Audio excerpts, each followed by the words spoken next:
Linux file system பற்றிய spoken டியூட்டோரியலுக்கு நல்வரவு. Ubuntu 10.04 ஐ பயன்படுத்துகிறேன். லினக்ஸ் OS இன் துவக்க பாடங்கள் மற்றும் கமாண்ட்களின் அடிப்படைகள் தெரியும் என கொள்கிறேன். ஆர்வம் இருந்தால் அது இதே தளத்தில் வேறு ஸ்போக்கன் டியூட்டோரியலில் உள்ளது. லினக்ஸ் கமாண்ட்கள் கேஸ் சென்சிட்டிவ் ஆனவை. குறிப்பிட்டு சொன்னால் ஒழிய அத்தனை கமாண்ட்களும் கீழ்நிலை எழுத்துக்களே. லினக்ஸில் எல்லாமே ஒரு ஃபைல்தான். ஃபைல் என்றால் என்ன? தினசரி வாழ்க்கையில் அது ஆவணங்களையும் காகிதங்களையும் வைத்துக்கொள்ளும் ஒரு கலன். அதேபோல லினக்ஸில் ஃபைல் என்பது தகவலை சேமித்து வைத்துக்கொள்ளும் ஒரு கலன். அடுத்து டிரக்டரி என்பது என்ன?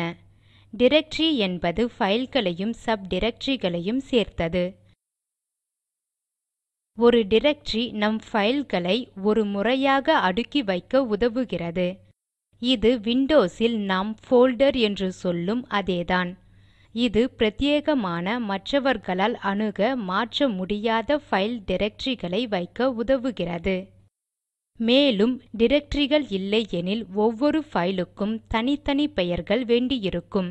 இது பராமரிக்க கடினமானது. ஃபைல், டிரக்டரி என்பன பேச்சளவில் தோன்றினாலும் முழுதும் சரியானதல்ல.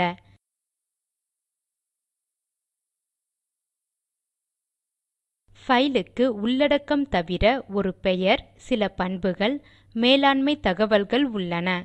இதில் ஃபைல் உருவாக்கிய தேதி, மாற்றிய தேதி, அதன் உரிமைகள் ஆகியன அடங்கும். இந்த பண்புகள் ஃபைல் சிஸ்டமில் ஐநோட் எனும் சிறப்பு தொகுதியில் உள்ளன. இத்துடன் ஃபைலின் நீளம், அது வட்டில் எங்குள்ளது என்ற விவரங்களும் இருக்கும். கணினி இந்த ஐநோட் எண்ணைத்தான் பயன்படுத்தும். டிரக்டரி அமைப்பு நமக்காக ஃபைல்களை பெயரிடுகிறது. இதனால் பெரிய எண்களை தவிர்த்து பெயரை எளிதில் நினைவில் கொள்ளலாம். வரையறுத்தது சுலபமானாலும் உண்மையில் டிரக்டரி மற்ற ஃபைல்களை உள்ளே வைத்தில்லை. அது மற்ற ஃபைல்களின் ஐநோட் எண்களையும் பெயர்களையும் வைத்திருக்கும் இன்னொரு கோப்பாகும். உண்மையில் லினக்ஸில் 3 வகை ஃபைல்கள் உள்ளன. ஒன்று சாதாரண ஃபைல்கள். அதில் தகவல் ஒரு எழுத்துருக்களின் ஸ்ட்ரீம் மட்டுமே இருக்கும். 2 இப்போது பார்த்தது போல டிரக்டரி. 3 சாதன ஃபைல்கள். கணினியின் எல்லா சாதனங்கள், பெரிஃபரல்ஸ் ஆகிய எல்லாம் ஒரு ஃபைலால் தான் பிரதிநிதிக்கப்படுகின்றன. ஒரு சிடி, ஹார்ட் டிஸ்க், ஒரு USB குச்சி எல்லாமே லினக்ஸில் ஃபைல்தான். ஏன் இப்படி? இந்த சாதனங்களை சாதாரண ஃபைல் போல படிக்க, எழுத இது உதவுகிறது. லினக்ஸில் எல்லா ஃபைல்களும் குடும்ப சொந்த பந்தங்கள் நம்மைப் போலவே. சில ஃபைல்களையும் சப் டிரக்டரிகளையும் கொண்ட டிரக்டரியில் ஒன்றுக்கொன்று சேய் தாய் உறவு இருக்கும். இப்படி இருப்பதால் லினக்ஸ் ஃபைல் சிஸ்டம் ட்ரீ உருவாகிறது. எல்லாவற்றுக்கும் மேலே ரூட் இருக்கிறது. இது ஒரு வலசாய் கோட்டால் குறிக்கப்படுகிறது. இதில்தான் மற்ற எல்லா ஃபைல்கள், டிரக்டரிகள் உள்ளன. நமக்கு சரியான பாதை தெரிந்திருந்தால் இது ஒரு அடைவில் இருந்து இன்னொரு ஃபைலுக்கோ டிரக்டரிக்கோ போக உதவுகிறது. நாம் வேலை செய்ய செய்ய இந்த லினக்ஸ் ஃபைல் சிஸ்டம் ட்ரீயில் நாம் நகருவது போல் இருக்கிறது. ஒரு கமாண்டால் நாம் ஓரிடத்தில் இருந்து இன்னொரு இடத்திற்கு கொண்டு செல்லப்படுகிறோம். கேட்க சுவாரஸ்யமாக இருக்கிறதா? இன்னும் பார்க்கலாம். லினக்ஸ் அமைப்பில் உள்நுழைந்தால் நாம் முன்னிருப்பாக நம் ஹோம் டிரக்டரியில் இருப்போம். இப்போது டெர்மினலுக்கு மாறுவோம். உபுண்டுவில் Ctrl Alt ஐ தட்ட டெர்மினல் துவங்கும். இந்த குறுக்கு வழி எல்லா யூனிக்ஸ் அமைப்பிலும் வேலை செய்வதில்லை. டெர்மினலை துவக்க பொதுவான வழி வேறு ஒரு ஸ்போக்கன் டியூட்டோரியலில் உள்ளது. நம் ஹோம் டிரக்டரியை காண ப்ராம்ப்டில் எழுதுக எச்சோ ஸ்பேஸ் டாலர் பின் மேலெழுத்துக்களில் HOME உள்ளிடவும். இது நம் ஹோம் டிரக்டரிக்கு பாதையை காட்டுகிறது. நாம் ஒரு டிரக்டரியில் இருந்து இன்னொன்றுக்கு மாறலாம். ஆனால் ஒரு சமயத்தில் ஒரு டிரக்டரியில்தான் இருக்க முடியும். இது நடப்பு டிரக்டரி அல்லது வொர்க்கிங் டிரக்டரி எனப்படும். pwd என்ற கமாண்ட் நம் நடப்பு அடைவை காண உதவுகிறது. pwd என்பது present working directory. pwd என டைப் செய்து உள்ளிடுங்கள்.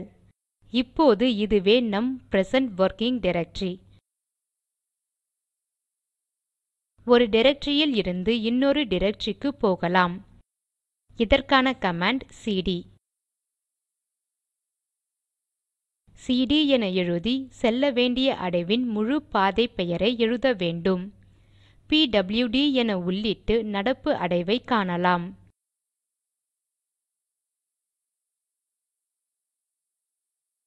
ஆகவே இப்போது இந்த டைரக்டரியில் இருக்கிறோம். உதாரணமாக /user டைரக்டரிக்கு செல்ல விரும்புகிறோம் எனில் உள்ளிட வேண்டியது சிடி ஸ்பேஸ் /user. லினக்ஸில் என்றால் அது வலசாய்வு கோடுதான். நம் நடப்பு அடைவை காணலாம். pwd என டைப் செய்து உள்ளிடுங்கள். /user டைரக்டரிக்கு நகர்ந்து விட்டோம். பாதை பெயர்கள் நீளமாக இருப்பதே பிரச்சினை. இவை ரூட் டைரக்டரியில் இருந்து துவங்கி வரும் முழு பாதை சரம் அப்சொல்யூட் பாதை பெயர்கள். பதிலாக நடப்பு டைரக்டரியில் இருந்து பாதை காட்டப்படுவது ரிலேட்டிவ் பாத். இங்கே 2 சிறப்பு எழுத்துருக்கள் தெரிய வேண்டும். டாட் புள்ளி என்பது நடப்பு டைரக்டரி. டாட் டாட் அதாவது இரட்டை புள்ளிகள் நடப்பு அடைவின் தாய் டைரக்டரி. இப்போது சிடி கமாண்டை பார்க்கலாம். ஆர்குமென்ட் இல்லாத சிடி கமாண்ட் ஹோம் டைரக்டரிக்கு கொண்டு போகும். ப்ராம்ப்டில் சிடி என எழுதி உள்ளிடுக. நடப்பு அடைவை சோதிக்க pwd என டைப் செய்து உள்ளிடுங்கள். ஹோம் டைரக்டரிக்கு திரும்பி வந்து விட்டோம். /home/gnuhata மியூசிக் டைரக்டரிக்கு போகலாம். டைப் செய்க சிடி ஸ்பேஸ் மியூசிக் இதில் m மேல்நிலை எழுத்து. உள்ளிடவும். நடப்பு அடைவை காணலாம். pwd என டைப் செய்து உள்ளிடுங்கள். ஹோம் gnuhata மியூசிக்கு வந்துவிட்டோம். ஹோம் டைரக்டரிக்கு திரும்பி போக சிடி டாட் டாட் டைப் செய்க சிடி ஸ்பேஸ் டாட் டாட் உள்ளிடுக. நடப்பு அடைவை சோதிக்கலாம். pwd ஐ உள்ளிடுங்கள். ஹோம் gnuhataவுக்கு திரும்பி வந்து விட்டோம். நடப்பு அடைவின் சப் டைரக்டரி ஒன்றுக்கு டாட் ஐ பயன்படுத்தி போகலாம். டைப் செய்க சிடி ஸ்பேஸ் டாட் /documents ட் மேல்நிலை எழுத்து. உள்ளிடுக. நடப்பு அடைவை காண pwd ஐ உள்ளிடுக. ஹோம் gnuhata டாக்குமென்ட்ஸ் க்கு வந்துவிட்டோம். Ctrl L ஐ அடித்து திரையை துடைக்கலாம். ஹோம் டைரக்டரிக்கு சிடி கமாண்ட் வழியாக போக சிடி என டைப் செய்து உள்ளிடுக. மீண்டும் நடப்பு அடைவை சோதிக்க pwd. ஹோம் gnuhataவுக்கு திரும்பி வந்து விட்டோம். ரிலேட்டிவ் பாதையில் எத்தனை டாட் டாட்டையும் ஆல் பிரித்து பயன்படுத்தலாம். இங்கே ஃபைல் அமைப்பு அதிகார அடுக்கை காணலாம். ரூட் அல்லது வலசாய் கோடு மேலே இருக்கிறது. அதன் கீழ் உள்ளவை ஹோம், பின் என 2 சப்டைரக்டரிகள். gnuhata ஹோம் டைரக்டரியின் ஒரு சப்டைரக்டரி. இப்போது ஹோம் gnuhataவில் இருக்கிறோம். பின் டைரக்டரிக்கு போக டைப் செய்க CD space dot dot slash dot dot slash bin. உள்ளிடுக. நடப்பு அடைவை சோதிக்க pwd. நாம் bin இல் இருக்கிறோம். முதல் டாட் டாட் நம்மை /home/gnuhataவில் இருந்து /homeக்கு அழைத்துச் சென்றது. இரண்டாவது home இல் இருந்து rootக்கு அழைத்துச் சென்றது. இப்போது அதாவது ரூட்டில் இருந்து பின்னுக்கு போய்விட்டோம். சிடி கமாண்டால் நாம் ஹோம் டைரக்டரிக்கு திரும்புவோம். ஒரு அடைவை உருவாக்க mkdir கமாண்டை பயன்படுத்தலாம். கமாண்டையும் உருவாக்க வேண்டிய டிரக்டரியின் பெயரையும் உள்ளிட்டால் நடப்பு டிரக்டரியில் ஒரு டிரக்டரி உருவாகிவிடும். டெஸ்ட்டிர் என ஒரு அடைவை உருவாக்க கமாண்ட் mkdir ஸ்பேஸ் டெஸ்ட்டிர் என எழுதி உள்ளிடுவோம். இது டெஸ்ட்டிர் அடைவை வெற்றிகரமாக உருவாக்குகிறது.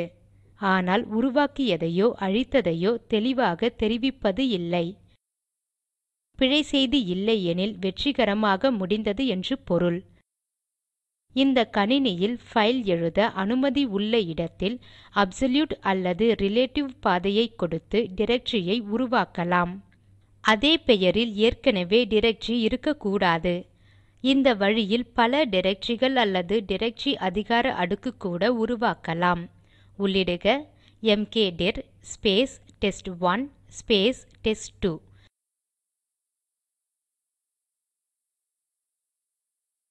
இப்படி செய்ய டெஸ்ட்1 டெஸ்ட்2 என இரண்டு டிரக்டரிகள் நடப்பு டிரக்டரியில் உருவாக்கப்படும். உள்ளிடுக mkdir space test tree space test tree space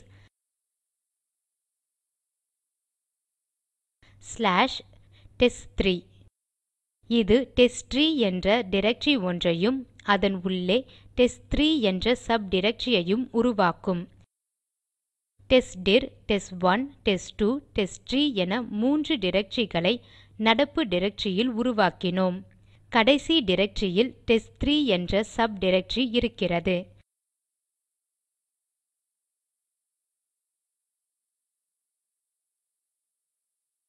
mkdir போலவே rmdir கமாண்டை டிரக்டரியையோ பல டிரக்டரிகளையோ நீக்க பயன்படுத்தலாம். rmdir ஸ்பேஸ் டெஸ்ட்1 என்ற கமாண்ட் டெஸ்ட்1 டிரக்டரியை வெற்றிகரமாக நீக்குகிறது.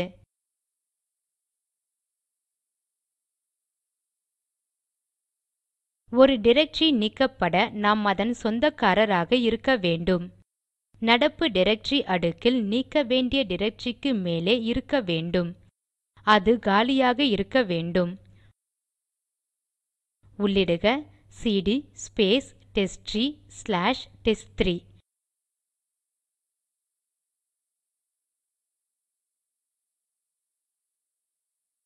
டெஸ்ட்3 டிரக்டரியில் இருக்கிறோம். இது டெஸ்ட்ட்ரீயின் கீழே உள்ள சப் டிரக்டரி.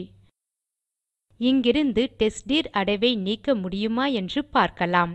உள்ளிடுக rmdir ஸ்பேஸ் டெஸ்ட்டிர். முடியவில்லை. ஏனெனில் டிரக்டரி அடுக்கில் நடப்பு டிரக்டரி நீக்கப்படும் டிரக்டரிக்கு மேலே இல்லை. ஆகவே டிரக்டரி அடுக்கில் நீக்கப்படும் டெஸ்ட்டிர் டிரக்டரிக்கு மேலே உள்ள டிரக்டரிக்கு நடப்பு அடைவாக போக வேண்டும். உள்ளிடுக CD space dot dot. CD space dot dot command மூலம் தாய் டிரக்டரிக்கு திரும்பி போகலாம். முன்னே முயன்ற கமாண்டை மீண்டும் முயற்சி செய்யலாம்.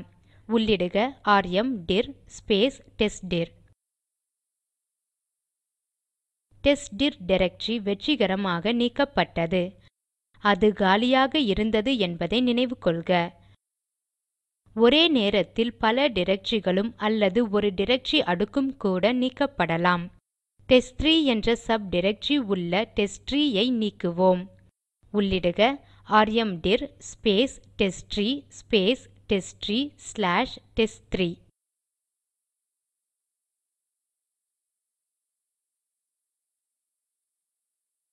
பிழை செய்தியை பாருங்கள். டெஸ்ட்ட்ரீ டிரக்டரியை நீக்க முடியவில்லை. ஏனெனில் அது காலியாக இல்லை. ஆனால் டெஸ்ட்ட்ரீ /test3 டிரக்டரி நீக்கப்பட்டு விட்டது. ஏனெனில் அது காலியாக இருந்தது. அதை சோதிக்க உள்ளிடுக சிடி ஸ்பேஸ் டெஸ்ட்ட்ரீ. இப்போது எல்எஸ். இந்த டிரக்டரியில் ஏதும் இல்லை என்பதை பாருங்கள்.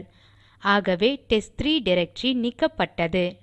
இதில் லினக்ஸ் ஃபைல்கள், டிரக்டரிகள், அவற்றுடன் வேலை செய்வது, காண்பது, அவற்றிடையே நகர்வது, உருவாக்குவது, நீக்குவது ஆகியன பார்த்தோம்.